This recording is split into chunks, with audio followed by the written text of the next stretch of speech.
Hello, everyone, and welcome to the DH Effect. I am Sonia, and this is my amazing co-host, Hillary. And this whole month, we have been talking about vision casting and how important it is to help us achieve our dreams. Our guest today, Ali Holman, has this vision and the grit that can last for miles and miles, literally. Thank you so much for joining us, Ali.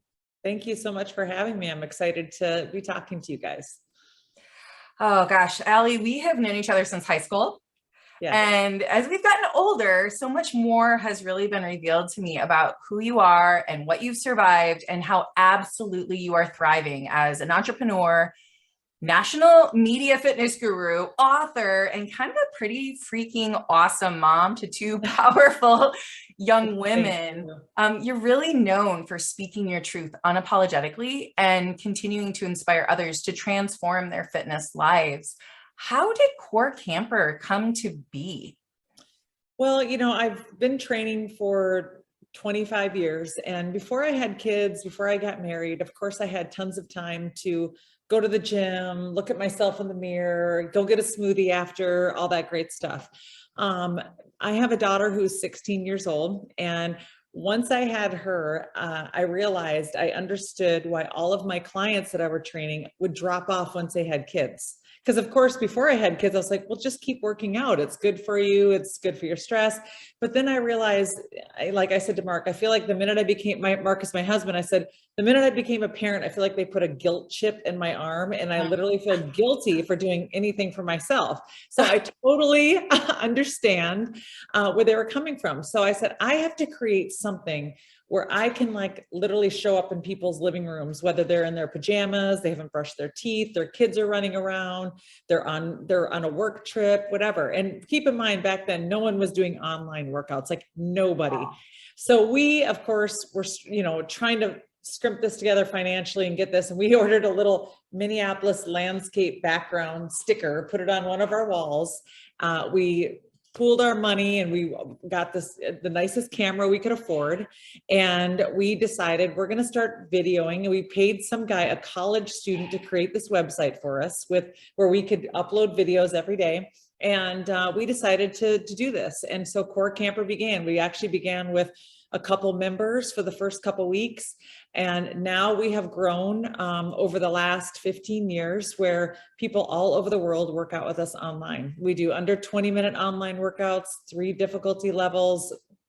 We cater to everybody. And it's funny because it's very real life. We'll screw up. Our dogs will run in. We'll stop because our kids need something. It is very, I think, relatable. And we're not even intending to be, but we're just, hey, we're fitting in our workout too with you.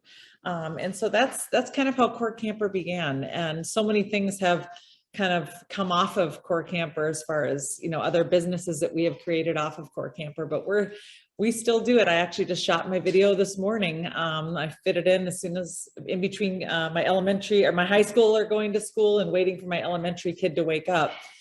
Fit in my 20-minute, film my 20-minute workout. I'm really curious. I mean, it's just so incredible how this has expanded. And this month we're really focusing on vision and vision casting. And personally, for me, when I hear that word, it's overwhelming at first. It's like the vision, it has to be so big. And did you always have this vision where I'm going to one day create this movement of health and have all of these things lined up? Like for you, what did vision look like? So my main vision, I grew up with a mom that was very reliant on whoever she was married to at that time financially. And so I always was like, I'm going to do my own thing. I'm going to own my own business. I'm not going to rely on anybody else. And I always tell even my girls, always live by yourself, pay your own bills, prove to yourself you can do it before you ever tie yourself to anybody else. And so that was always my goal. Now, fitness has always been my passion. When I was in school, people always ask if I played sports. The one thing I did, and I did it for 2 years, was cheerleading because I could stay after school and get the bus home. Any other sports that required any type of parents driving and stuff, that wasn't an option for me. And so I would put my focus into working out. I go running, I go do, I'd come up with workouts in my basement. I do things like that. So that was kind of my outlet. So I decided when I went to college, I'm like, I want to be a news anchor. I love fitness. So I'm going to marry them together. And I remember my journalism professor at University of Arizona said, there is no jobs like that. I mean, that's great, but there's not a job that where you're on TV and you're doing fitness. And I was like, well, I'm going to create the job. And so it's been really tough. I've been doing TV now for, 16, 17 years. And I've gotten told, I tell people, I've gotten told 99 times and yes, 1, if you want to look at the ratios. But I've been able to be successful, just keep pushing. And my motivation has always been, I have that expectation for myself to be an independent, strong woman, because that's the example I want to set for my girls. I think that's so powerful because, and I want to sit there for a second. I'll tell you, I actually have clients that we've been talking lately, and this has been the theme. They don't even know, do I want to stay with my spouse or not? And you can't know that until you're not dependent.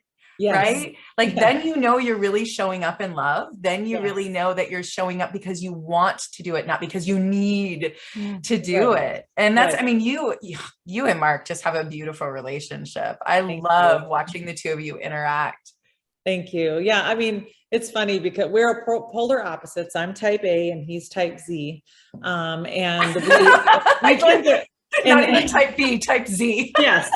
And so, I mean, I needed him because I'm the type of person where I'll be up all night waking up going, I got to do this.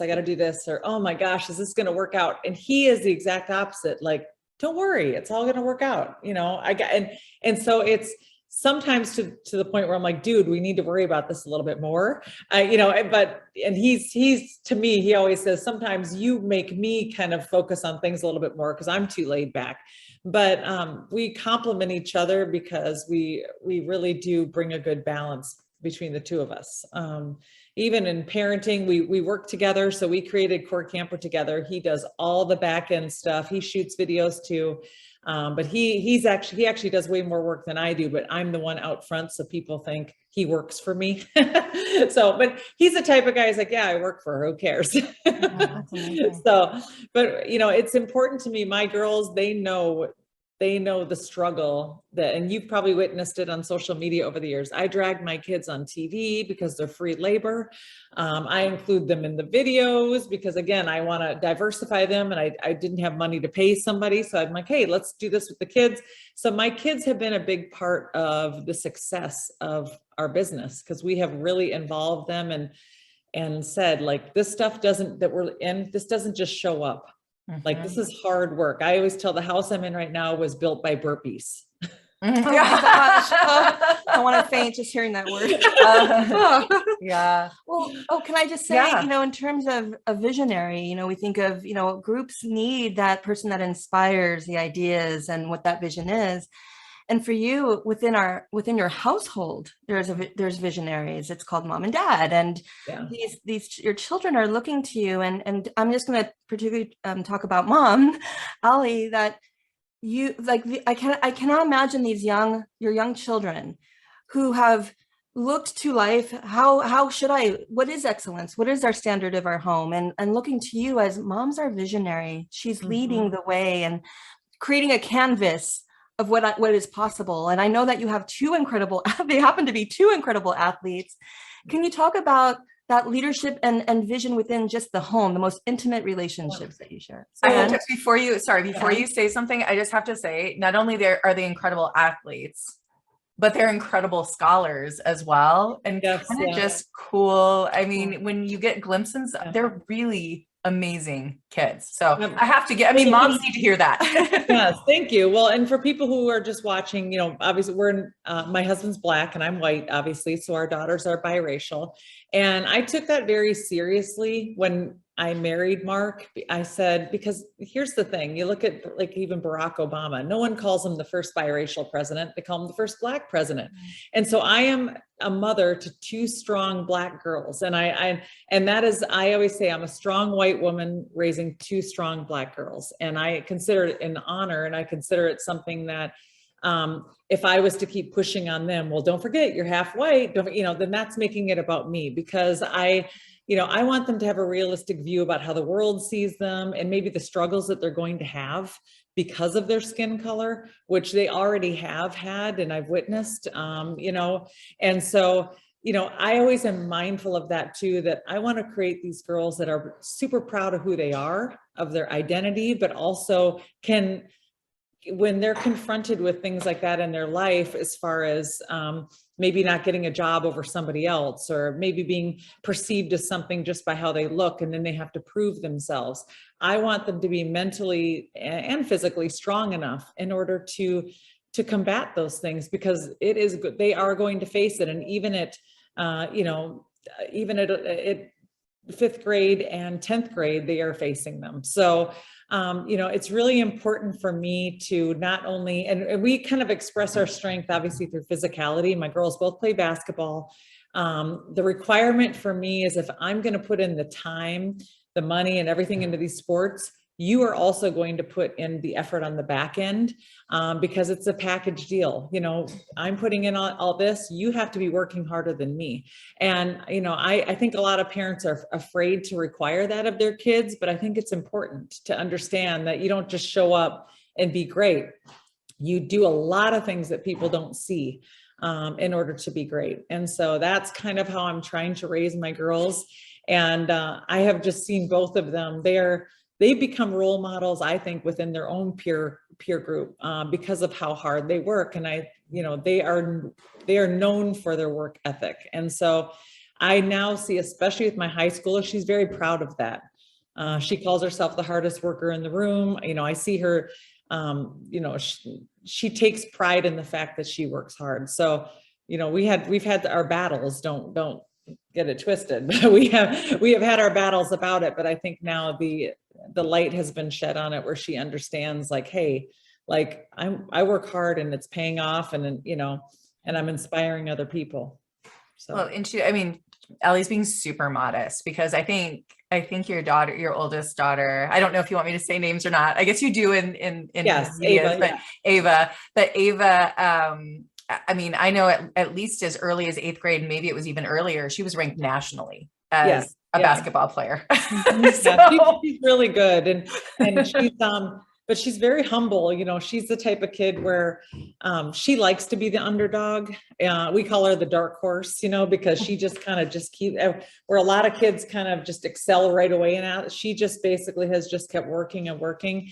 And she really does kind of thrive in being that, I don't know, she gets off on kind of being that underdog. And I get it, you know, it's like she has a little chip on her shoulder, and I think that can serve you well sometimes. That's what I was gonna say too, what's so powerful to hear is that she's not defining herself as, well, I'm nationally ranked, which is the outcome, right? It's, I'm a freaking hard worker. And you know, that it takes discipline, and I don't mind coming from the shadows and like surprising everyone. Like, to me, where this is another theme going into February, it's, she's seeing herself for who she is, how she presents herself to the world. And it started in the home, because you've always recognized those characteristics that brought her to these achievements. And I think that's just, here's a great example of a celebration of that relationship. Yeah, she posted on her Snapchat the other day, and you know, I sound so old, but I don't understand Snapchat. Like, it's just all the streaks and all that. I don't know if you guys with high schoolers and stuff, it's like, I don't understand it, but I laughed because I follow her. She's like the only person I follow, because of course I have to spy on her. And so she posted, you guys all have all of your moms are Karens. My mom is Ali. I do know that joke. Like, she always does tell me, she's like, I appreciate, you know, everything that you do. And, you know, I appreciate, she's like, you're a really cool white person, Mom. And I'm like, well, thank you, Ava. You know, like she understands, I think, that a lot of times I'm put in a position where I don't want to speak for her or for Mark or anything on how they're feeling, because I have no idea. I'm just basically a spectator to a lot of the crap that goes on. And when you're a spectator to it happening to your family, it's awful. I mean, Mark has been stopped by the police multiple times, asking whose car he's driving. I mean, we actually had a Mercedes. He got rid of it because he kept getting stopped. Wow. He went and he's like, I'm getting an old white guy car. I'm getting a Honda Pilot, so I don't get stopped because of it. And my kids have been with him, you know, in a lot of these instances.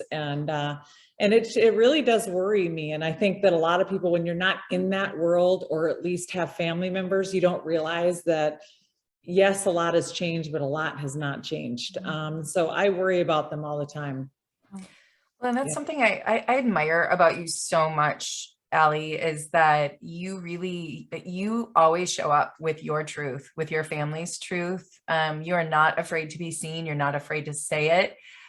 But that takes a lot of confidence to show up in that kind of authentic way. I mean, I can think of other people that we've talked to, and even myself, it's like, I don't know, should I say that? Am I going to offend someone? Like, where does that come from, Ali? How do you have that confidence to just be like, no, this is, I'm not going to apologize for this? Yeah. Well, I mean, I think a lot of it too, is I feel like if I'm going to sign up to, marry a Black man and be a mother to two amazing Black girls, like, I would be doing such a disservice to them by not being authentic. And I think the other thing too is, I think white people need to hear from other white people the stuff that we see going on when we have Black family members, because you can't tell me I'm playing the race card. You can't, because I'm white. And so and also I have a platform, a lot of the TV stations I've been on, they don't sometimes necessarily like how outspoken I am. And I'm like, I'm sorry, but if you don't agree with equal human rights, then I don't want to be on your television station. And I'm willing to forego that opportunity because it's more important to me. And so I think now that all this stuff has happened with George Floyd and stuff, all the companies that I work with now are patting me on before they were like this, now they're kind of patting me on the back for like, hey, we appreciate you doing that. And I'm like, well, you didn't like it 5 years ago, but hey, if you're late to the party, you're late to the party. And I think it's just really, really important for me to basically share what I observe. Because it's really frustrating for me. You know how it is, when we get stopped by the police, I mean, I'll even say to the cop, like, well, why did you stop me? Like, I wasn't speeding. Like, I actually will have I'll be pissed about it, right?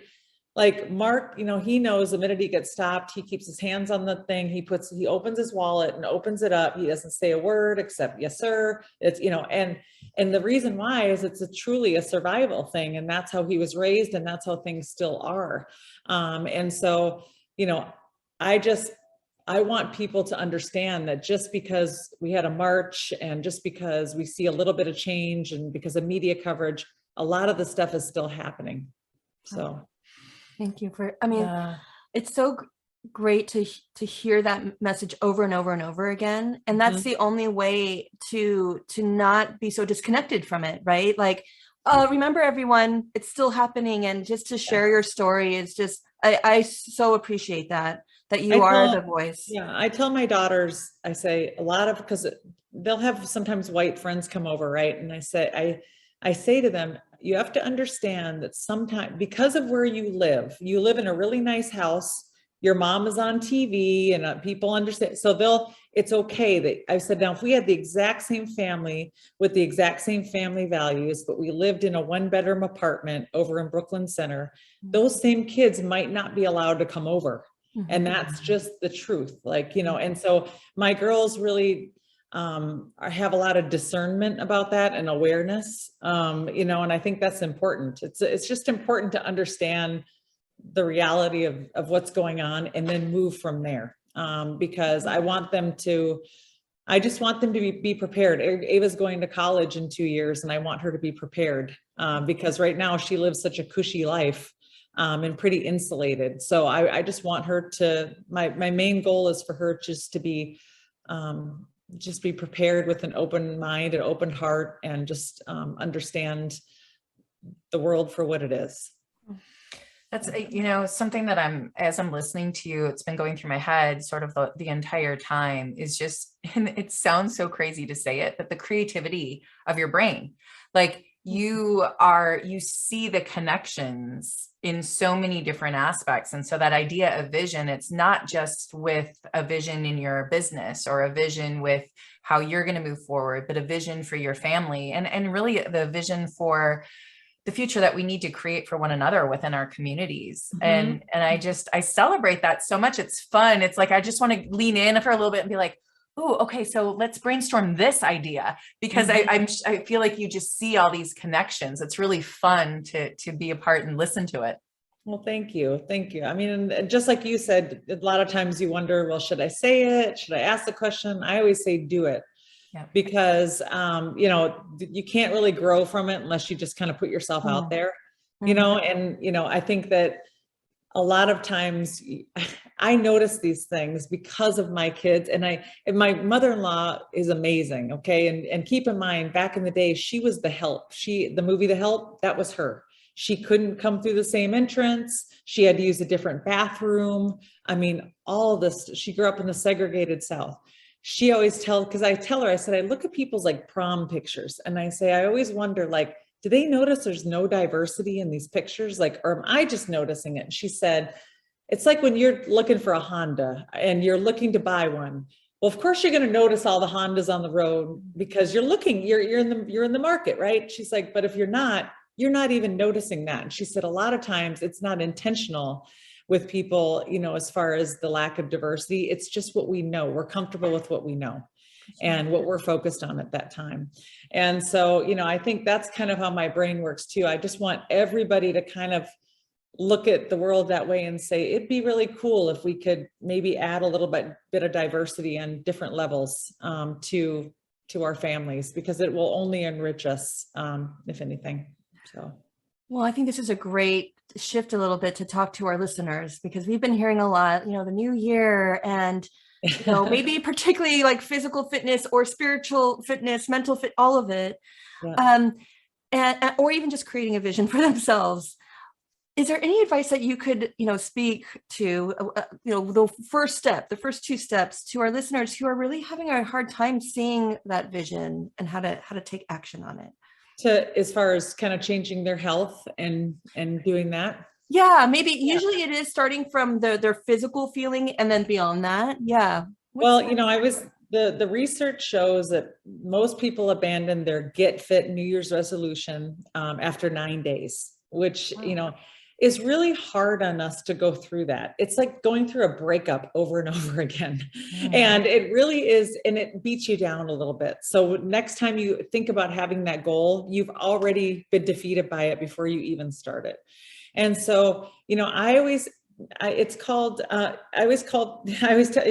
people to work on habit building. So for example, super simple, for the next week, I'm going to go buy myself a water thing and I'm going to have 3 of these a day.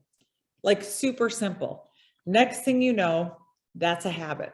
Okay. So then week 2, I'm going to have a habit of, I'm going to go for 3 walks a day, 15 minutes each walk. Okay. Doable goals.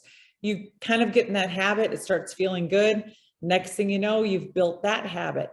That is truly the key to lifelong fitness and feeling good about yourself and feeling successful about setting those goals. It's not about a huge overhaul in your life. It never works. Especially when you throw in, now, let's say if you were able to go to a retreat away from your family for 3 months, you could probably overhaul your life super easy, right? You have nothing getting in the way. But when you have everything else coming at you, especially as a mom, it's almost impossible to even find time to go get your nails done or find time to go to the grocery store. It's hard to even find, that's why women rarely even go to the doctor to check on their health. So even though we know we should.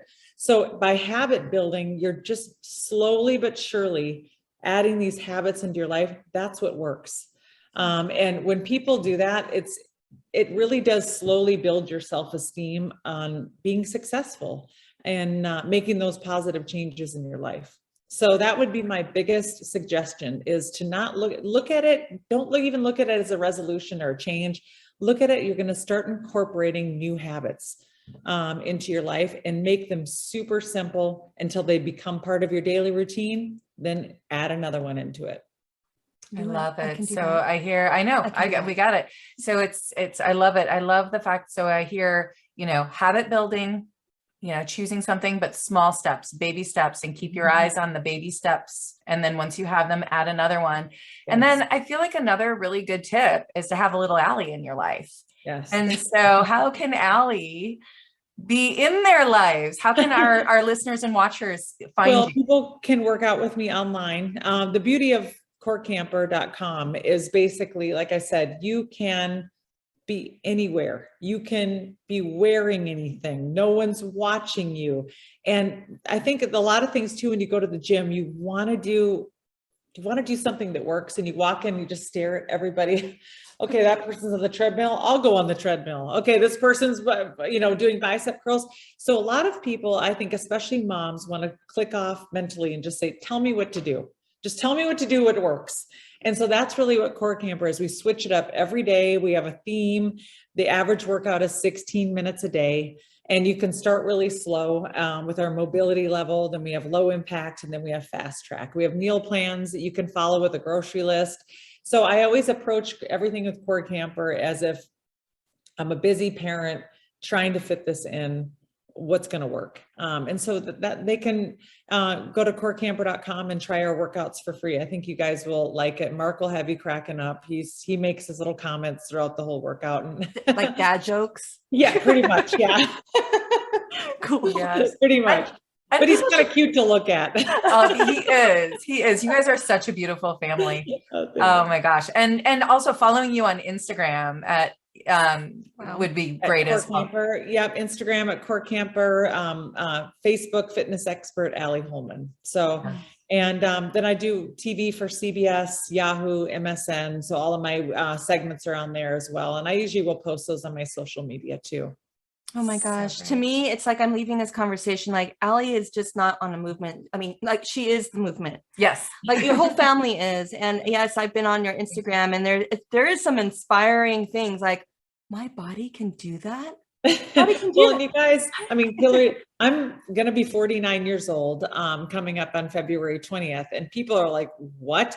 And I'm like, well, look, you may be fooled a little bit by the Botox. I get it. But also, the key is I don't ever let my age limit on what I can do. If anything, I've gotten more strong and resilient the older I get. So Yes. yeah, I mean, I really do feel like a lot of people start going, well, people message me all the time and say, what exercises can a woman over 45 do? I'm like, well, why is that a turning point in your life? I'm just hitting my stride as far as being empowered in who I am, wanting to try new things. Your kids I don't have toddlers anymore or anything like that.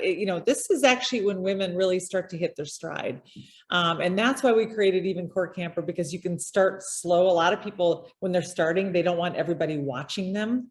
They want it to be kind of a private journey and so that's kind of why I think it works, is because you don't have that in the back of your head, like, oh my God, these workout pants don't fit me like I want them to, or do I look dumb doing this exercise? All of that goes out the window, where you basically can just focus on you and getting stronger. I love it. I mean, thank you, because you are coming into your vision with a sense of purposefulness and service.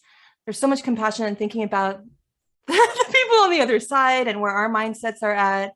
Yep. You just make it welcoming. And I can't even imagine what your next 5 years is going to be in terms of the expansion. So congratulations. We're going to be celebrating. Perhaps we'll do some burpees after this. Yeah. No? Well, I thought, okay. Yes. Right. I will do a burpee. Okay. All right. So thank you everyone so much for joining us for another episode of the DH Effect. Hopefully you've come away with some of the inspiration that Hillary and I have. Please make sure to follow us on our social media platforms. Make sure to follow Ali's, because it is fun, especially the Instagram. Like I've been following her videos, and it's inspiring on what our bodies can do and the celebration of life. So, and we are both on YouTube and all the podcast platforms. So pick your favorite one and subscribe. And we just wanted to end by making sure you knew that Hillary and we started something called Friends with Benefits membership program. Yeah, we went there, Ali. We totally went there, and it's with purposefulness, because we are just loving friends. We all get the benefits of supporting and loving on each other as we personally grow. And you can get that information on our website at thedheffect.com. Until next time, may you have the courage to live with a decided heart. Thank you.